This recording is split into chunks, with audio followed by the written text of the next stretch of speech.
حضور اکرم صلی اللہ علیہ وسلم کے چہرے پر عام طور پر جو بال مبارک آپ کے تھے وہ کانوں کی لو تک ہوتے تھے۔ کتابوں میں آپ کے بالوں کی 3 قسمیں آتی ہیں، وفرا، لما، جمہ، یہ 3 نام ہیں آپ کے بالوں کے۔ یعنی عام طور پر تو اللہ کے نبی صلی اللہ علیہ وسلم کے بال کان کی لو تک ہوتے تھے، اور کبھی لمبے ہو جاتے تھے، کندھے کو چھونے لگ جاتے تھے، اور کبھی جب آپ کٹواتے تھے تو لو سے تھوڑا سا اوپر اللہ کے نبی صلی اللہ علیہ، لیکن عام طور پر کان کی لو تک اللہ کے نبی صلی اللہ علیہ وسلم کے بال مبارک تھے، اور بالوں کے اندر کچھ نہ کچھ خم تھا، بالکل سیدھے بال نہیں تھے، تھوڑا سا ان کے اندر ہلکی سی پیچیدگی لیے ہوئے تھے جسے بلدار بال کہتے ہیں۔ اور پیشانی مبارک اللہ کے نبی صلی اللہ علیہ وسلم کی چمکدار اور روشن اور کشادہ تھی، اور آپ علیہ الصلوۃ والسلام کی جو ابرویں مبارک تھیں یہ خمدار اور گنجان تھیں، اور دونوں ابروؤں کے درمیان اللہ کے نبی کے بال نہیں تھے،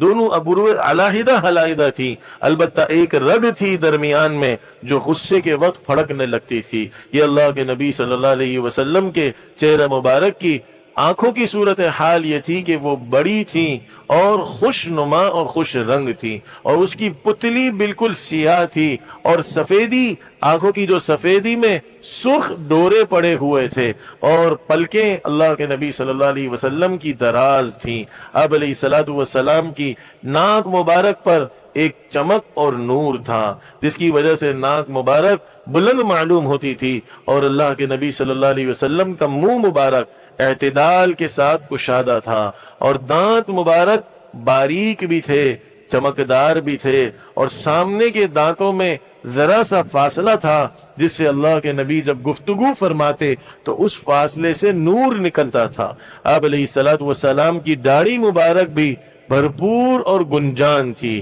اللہ کے نبی صلی اللہ علیہ وسلم کی گردن مبارک خوبصورت اور پتلی تھی۔ آپ علیہ الصلوۃ والسلام کی دونوں کندھوں کے درمیان مہر نبوت تھی۔ اللہ کے نبی صلی اللہ علیہ وسلم کے سینہ اور پیٹ ایک سیدھ میں تھا، اور آپ کے سینہ مبارک پر بال نہیں تھے، بالوں کی درمیان میں صرف ایک لکیر تھی جو ناف تک پہنچتی تھی، اور سینہ مبارک فراخ اور چوڑا تھا۔ آپ علیہ الصلوۃ والسلام کے ہاتھ مبارک اور آپ کے قدم مبارک پر گوشت تھے، بالکل پتلے جو ہوتے ہیں جن کے اندر گوشت نہ ہو، اللہ کے نبی صلی اللہ علیہ وسلم کے ہاتھ اور پاؤں ایسے نہیں تھے، پر گوشت تھے جو خوبصورت معلوم ہوتے تھے، اور اللہ کے نبی صلی اللہ علیہ وسلم کے تمام اعضاء نہایت مناسب تھے۔ آپ جب گفتگو فرماتے تو ایک نور سا ظاہر ہوتا جو دانتوں کے درمیان سے نکلتا تھا، اور جب اللہ کے نبی صلی اللہ علیہ وسلم خوش ہوتے تو آپ کا چہرہ اتنا روشن ہو جاتا اور چمکدار ہو جاتا جیسے چاند کا ایک ٹکڑا ہے،